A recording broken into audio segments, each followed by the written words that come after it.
김유정의 만무방. 응칠이가 벼도둑이 응오임을 파악하고 우두망찰하면서 따지다가 응오를 업고 산을 내려오는 장면, 즉 이야기의 마지막 부분이 되겠습니다. 1시경쯤 지났을까? 1시경? 시간의 경과고요. 밥 먹을 동안에 어떤 뜻이란 뜻이에요. 그래서 잠깐 동안 도적은 다시 나타났다. 논둑에 머리만 내놓고 사면을 두리번거리더니 그제야 기어나온다. 얼굴에는 눈만 내놓고 수건인지 뭔지 헝겊이 가리었다. 보찜을 등에 짊어매고는 허리를 구부시 뺑손을 놓는다. 자, 외양묘사예요. 그리고 행동묘사죠. 응칠이가 날쌔게 달려들며 이 자식 남의 배 훔쳐가네! 고함을 빡 찌른 거예요.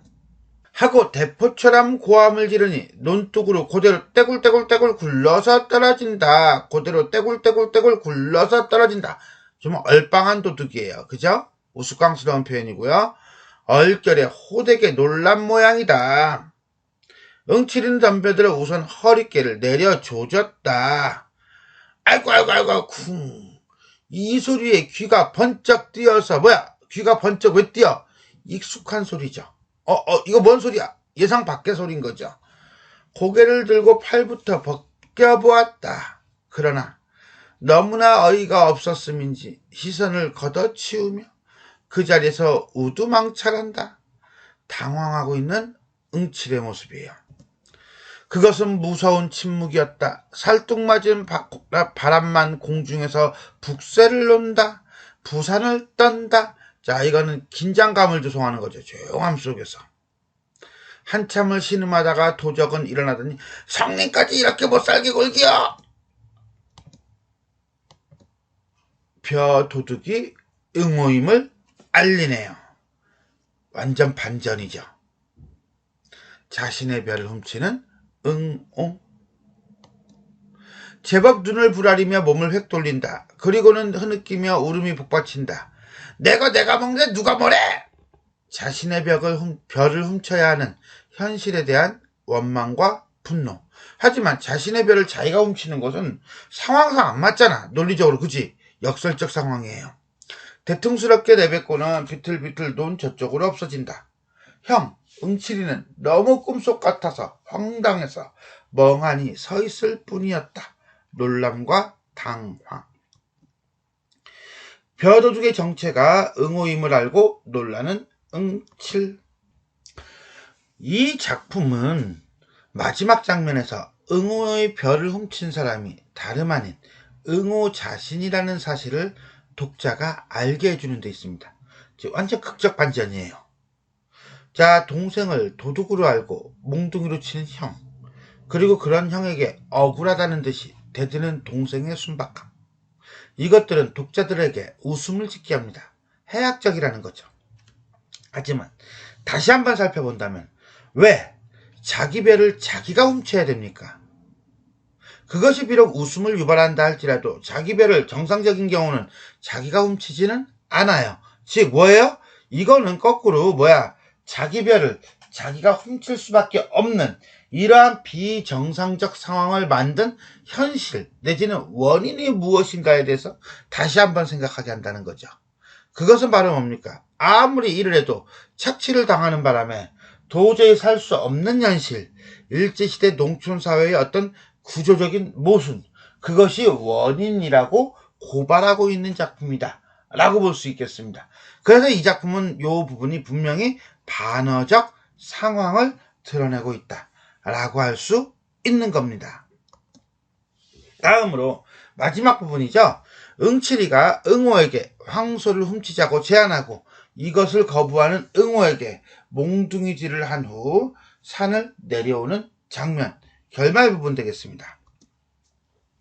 그러다 한 얼마쯤 지나서 한 손으로 그 보찜을 들어본다. 응오가 들고 온 보찜이죠. 도둑질하는 보찜이고요. 끼익 하나 한 말 정도나 될런지 이까짓 걸 이렇게까지 해가려는 그 심정을 실로 알 수가 없다 라고 하는 것은 왜 그러냐면 응칠이는요 열심히 일을 해가지고서나 노동을 해서 벼를 내지는 수확을 거둔 기쁨을 이해를 못하는 거예요. 그리고 그 수확한 것이 얼마나 소중한 것인지를 이해를 못하는 거예요. 왜 이해를 못해요? 만무방이잖아요.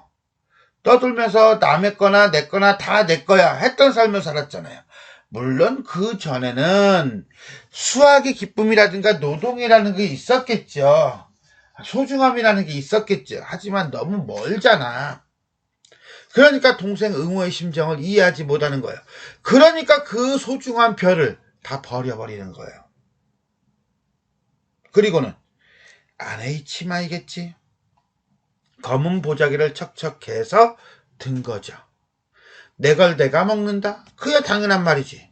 허나 내가 훔쳐 먹어야 할 그 운명도 얄궂거니와 형을 배반하고 이 짓을 벌인 아우도 아우렸다. 내 걸 내가 훔쳐야 되는 그 운명, 그건 뭐야? 비상식이 일상을 지배하는 현실이고요. 형을 배반하고 이 짓을 벌이는 아우도 아우렸다. 에이 고얀 놈 하면서 눈물을 흘리는 건요. 동생에 대한 연민이고요. 둘은요 반어적인 표현을 쓰고 있는 거예요. 에이 고얀 놈. 에이 고얀 놈 하는 건 진짜 고얀 놈이 아니라 자 눈물을 흘리면서 동생을 안타까워하는 반어적인 표현이다 라고 봐야 되는 겁니다. 여기서 반어적 표현은 에이 고얀 놈이에요. 그는 주먹으로 눈물을 쓱 비비고 머리에 번쩍 떠오르는 것이 있으니 두레두레한 황소의 눈깔, 시올이 남쪽 산으로 들어가면 어느 집 바깥들에 밤마다 늘 매어있는 투실투실한 황소. 아무렇게라도 따져도 70원은 갈 것이다. 결국 뭐예요? 동생을 위해서 황소를 훔치자. 그는 불이 나게 아우의 뒤를 밟았다. 공동묘지까지 거진 봐놨을 때 아우의 등을 치며 야, 좋은 수 있다. 네 소원대로 돈 해줄게. 나하고 다녀오자. 기쁘도록 달랬다. 한마디로 훔치자는 거죠. 그러나 아우는 입 하나 열려고 하지 않고 그대로 실축한다. 짜증이 확 나는 거예요. 뿐만 아니라 어깨 위에 올려놓은 형의 손을 부질없다는 듯이 몸으로 툭 털어버린다. 그리고 달아난다. 허! 기가 막혔다. 왜? 형은 기껏 동생 생각해서 한 말인데. 응호에게 황소를 훔치자는 것을 제안하는 응칠. 이놈아, 명색이 형이라며. 대뜸 몽둥이는 들어가 그 볼기짝을 후려갈겠다. 아우는 모로 몸을 꺾더니 신압으로 찌그러진다. 뒤미쳐 앞정강이를 때리고 등을 팼다. 일어나지도 못할 만큼 매를 내리었다. 체면 불구하고 땅에 엎드려 엉엉 울도록 매는 내렸다. 한마디로 난타를 한 거네. 자신의 마음을 몰라주는 응호에 대한 응칠의 불만이고요. 거꾸로 얘기한다면 응호에 대한 연민이라고 볼 수도 있겠어요. 홧김에 하긴 했을 때 그 꼴을 보니 마음이 편할 수가 없었다. 침을 퇴에 던지고는 팔자 드신 놈이 그저 그렇지 별 수 있나? 쓰러진 아우를 등에 업고 일어섰다. 언제나 철이 들는지 딱 한 일이다. 잠깐. 지금 응칠이가 응호 보고 언제 철이 들는지 딱 한 일이다 라고 하는 거예요. 그리고 한숨을 쉬었대요.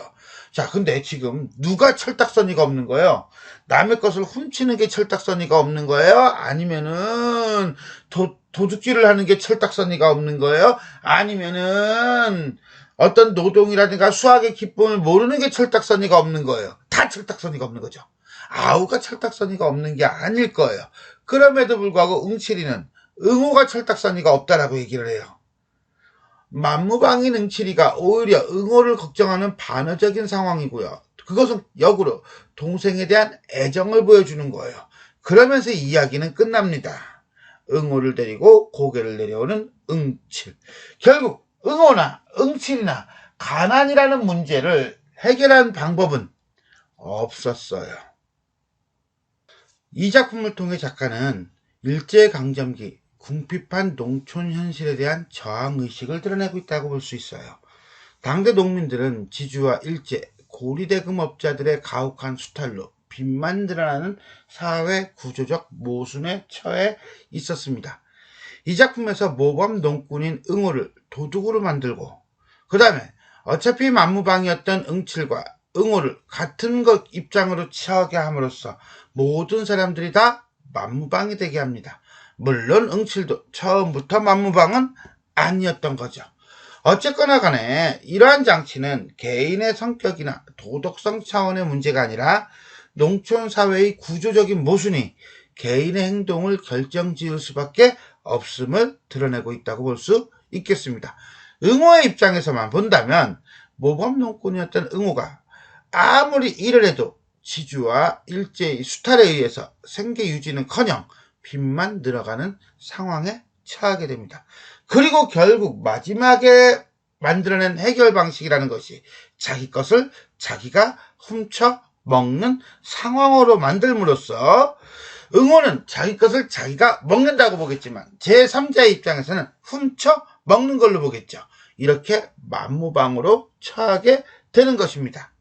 그 원인은 어디에 있다고? 농촌 사회의 구조적 모순에 있다 라고 보시면 되겠습니다.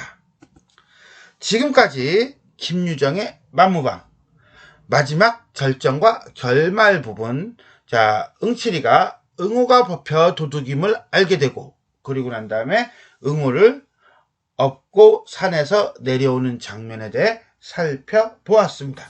수고하셨습니다.